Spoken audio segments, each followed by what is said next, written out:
So story time with me is always going to be somewhat entertaining. I have a bunch of stories that I can tell you, some pertaining to the flight attendant industry, some just pertaining to different situations that I've been through in life. Now, if you know me, you know that a lot of these story times come with a message, or there is a message behind the story time, and it can help somebody out. And I just figured, why not share how I handle different situations through life that may help somebody else, whether it's in this industry or it's not.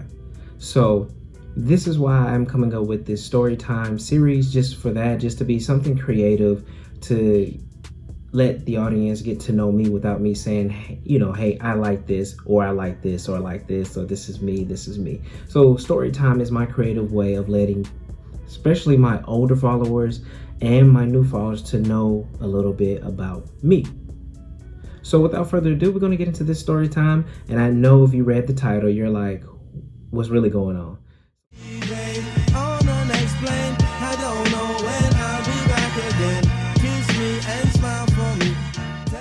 Hello everybody, welcome back to my YouTube channel, Traveling Gun. My name is Thomas and it is story time. And as you can tell by the title, I'm pretty sure y'all wondering like what's really going on, like how did this happen? This is definitely not clickbait. This is actual true story that has happened. So my very first time going to a drag show was training for my current job 3 years ago. And how I came about with going to a drag show was, it was like our second week of training. We had a test like every single day. And one of my classmates was like, hey, let's go out and celebrate. We're gonna go to a lounge, and I was like, everybody was like, okay, that's cool, that's cool, that's cool. And then she goes, well, we're gonna get there early. We're gonna go to a drag show that's above the lounge. We're gonna get there a little bit early. So everybody was like, all right, that's fine. And then she kind of singled me out and was like, so Thomas, are you gonna go with us? Being that she knew that I was the only straight guy in the class. So she kind of singled me out. And at the time when she mentioned the drag show and asked everybody, in my mind, I was like, oh my goodness, I don't really know if I'm gonna go to this. Cause I really was, at that point, I was like, I don't know. So by her putting me on the spot, I said, yeah, I'll go. But I had every intentions on flaking and coming up with some story of why I didn't want to go.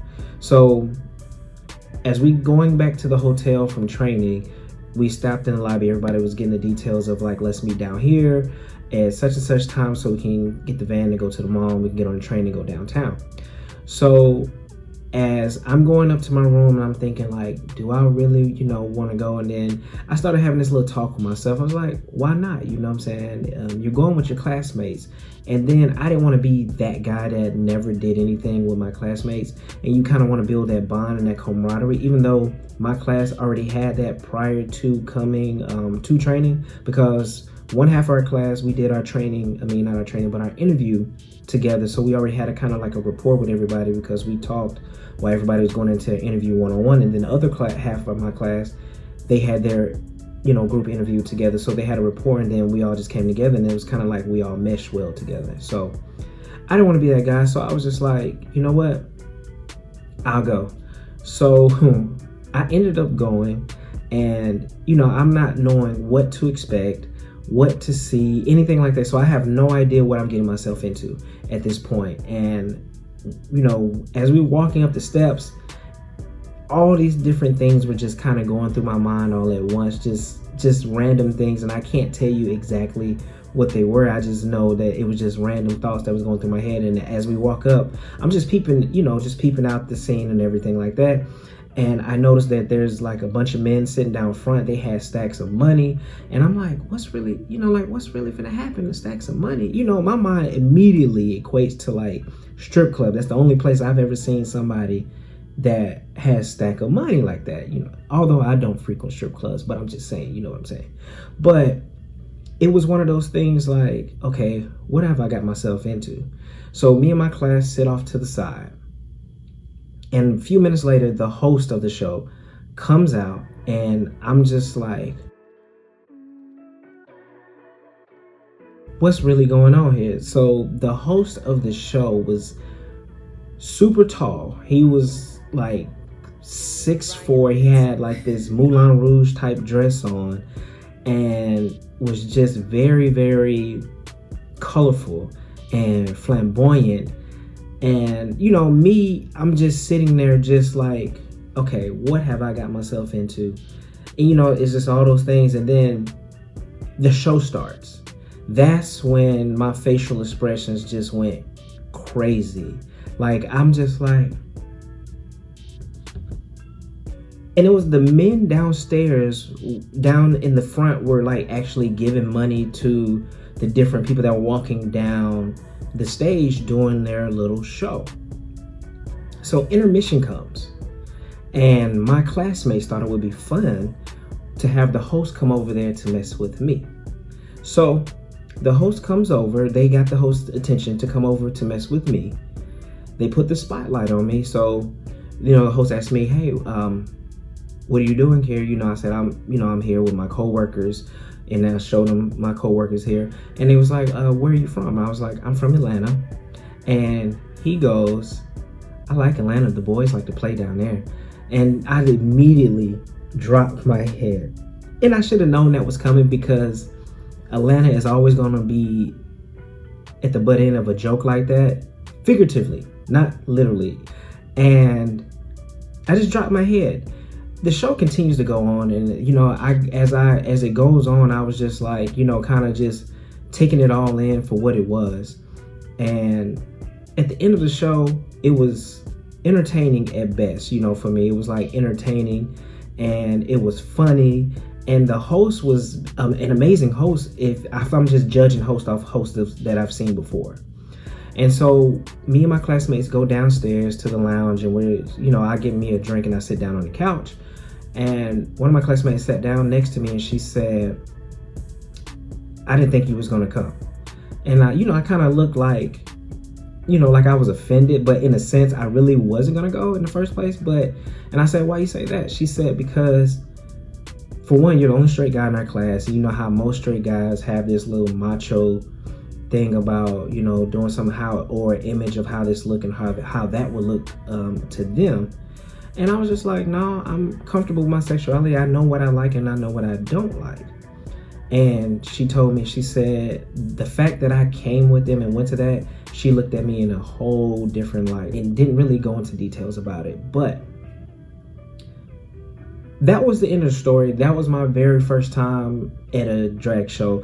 Would I go again? Probably not. It was one of those things, like, it probably was a one-off for me, but it was entertaining. And what I've also found out that same night, that like all men that do drag are not gay. Some are married, have kids. They like the show. Why they do it, I can't answer that unless I interview somebody to ask to see why they do that and they're not gay. So I found that out that night, that all men that do drag are not gay, regardless of what the people think. But the lesson in this is how it pertains to this field. One thing, if you're not in this field already, you're looking to get into it, especially if you are a straight man, even if you're gay or transgender, you have to be comfortable in your sexuality. Meaning you have to be comfortable with yourself in order to work around anybody. If you're straight and you're trying to get in here, just know we are the minority as flight attendants. It's mostly women and gay men. You're gonna be the minority, so you're not gonna always have a guy that you're working with that is straight. I can count on maybe one hand how many straight guys I've actually worked with in 3 years at my company. I probably can name all the straight guys at my company that are with up under 40, I should say. I can name probably all the straight guys under 40 at my company. I'm not one of those people that care about what other people think, on social media, what it is that I do, because I know what I do outside of the social media. I know what it is that I like, and I know what it is that I don't like, and I know what it is that I am doing. So when people have an opinion of me, it doesn't bother me whatsoever. So you have to be comfortable in your sexuality, because 9 times out of 10, when you go to training, your roommate might not be straight. They might be gay. I don't know how they do transgender as far as the sleeping arrangement, because I never went through that. I do know that there is someone who is transgender that is a flight attendant for my company, and I speak to her all the time in passing. I've never actually worked with her, but I've actually spoken to her. I've actually worked with a transgender pilot before. So You have to be comfortable in yourself to be able to have a relationship, working relationship with someone that is different than you.